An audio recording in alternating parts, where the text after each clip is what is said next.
오늘은 3월 5일 연중 제8주간 화요일입니다. 말씀의 초대. 집회서의 저자는 계명을 지키는 것이 구원의 제사를 바치는 것이라고 한다.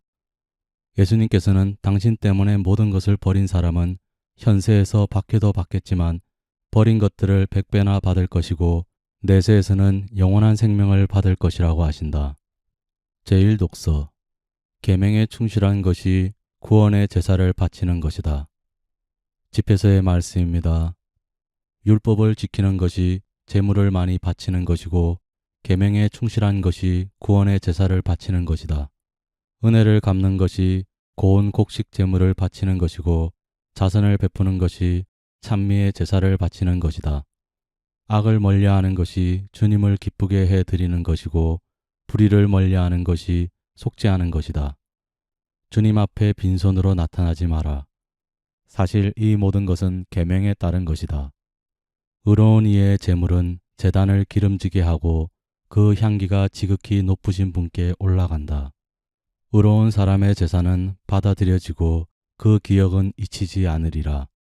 기꺼운 마음으로 주님께 영광을 드리고 내 손에 첫 열매를 바치는 데에 인색하지 마라. 제물을 바칠 때는 언제나 즐거운 얼굴을 하고 11조를 기쁘게 봉헌하여라. 지극히 높으신 분께서 내게 주신 대로 바치고 기꺼운 마음으로 능력껏 바쳐라. 주님께서는 갚아주시는 분이시기에 7배로 너에게 갚아주시리라. 그분에게 뇌물을 바치지 마라. 받아주지 않으신다. 불의한 제사에 기대를 갖지 마라. 주님께서는 심판자이시고 차별 대우를 하지 않으신다. 주님의 말씀입니다. 복음. 현세에서 박해도 받겠지만 복을 100배나 받을 것이고 내세에서는 영원한 생명을 받을 것이다. 마르코가 전한 거룩한 복음입니다. 그때 베드로가 나서서 예수님께 말하였다. 보시다시피 저희는 모든 것을 버리고 스승님을 따랐습니다. 예수님께서 말씀하셨다. 내가 진실로 너희에게 말한다. 누구든지 나 때문에 또 복음 때문에 집이나 형제나 자매, 어머니나 아버지, 자녀나 토지를 버린 사람은 현세에서 박해도 받겠지만 집과 형제와 자매와 어머니와 자녀와 토지를 100배나 받을 것이고 내세에서는 영원한 생명을 받을 것이다. 그런데 첫째가 꼴찌되고 꼴찌가 첫째 되는 이들이 많을 것이다. 주님의 말씀입니다. 오늘의 묵상. 예수님께서 아무리 좋아도 예수님 때문에 집이나 형제나 자매, 어머니나 아버지를 버리는 것이 그리 쉬운 일은 아닙니다. 어제 복음에 나오는 부자 청년도 가서 가진 것을 팔아 가난한 이들에게 주어라 라는 예수님의 말씀을 듣고 실망하여 떠났습니다. 예수님께서 하늘의 보물을 약속하시지만 내세의 문제는 아직 손에 잡히는 것이 아니기에 현세를 사는 이들에게 모든 것을 버린다는 것은 참 어려운 문제입니다.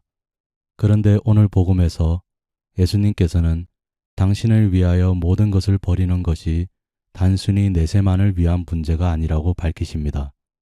그들이 현세에서 어려움도 겪겠지만 현세에서 자신이 내어놓은 것을 100배 이상 되돌려 받을 것이라고 말씀하십니다.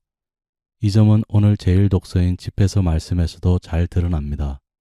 주님께서는 갚아주시는 분이시기에 7배로 너에게 갚아주시리라. 사실 집회서의 말씀처럼 우리가 하느님께 내어드리는 것, 곧 우리가 예수님을 위하여 버리는 것은 내 것이 아니라 하느님께서 우리에게 베푸신 것들입니다. 그런 하느님께 내가 받은 목숨마저 되돌려 드리는 것은 참으로 당연한 일입니다. 그렇게 기꺼운 마음으로 하느님과 이웃을 위하여 자신을 내어놓는 사람은 더 큰 축복을 얻어 누릴 것입니다. 우리는 이따금 삶에서 이를 실천하는 이들을 만나곤 합니다. 그들은 하느님을 위하여, 이웃을 위하여 자신을 희생할 때 더 큰 행복을 느낀다고 합니다. 그런데 그때 누리는 행복이 영원하다면 그 행복은 얼마나 클까요? 오늘의 말씀이었습니다. 감사합니다. 주님께서 매일 여러분과 함께 하시기를 기도드립니다. 아멘.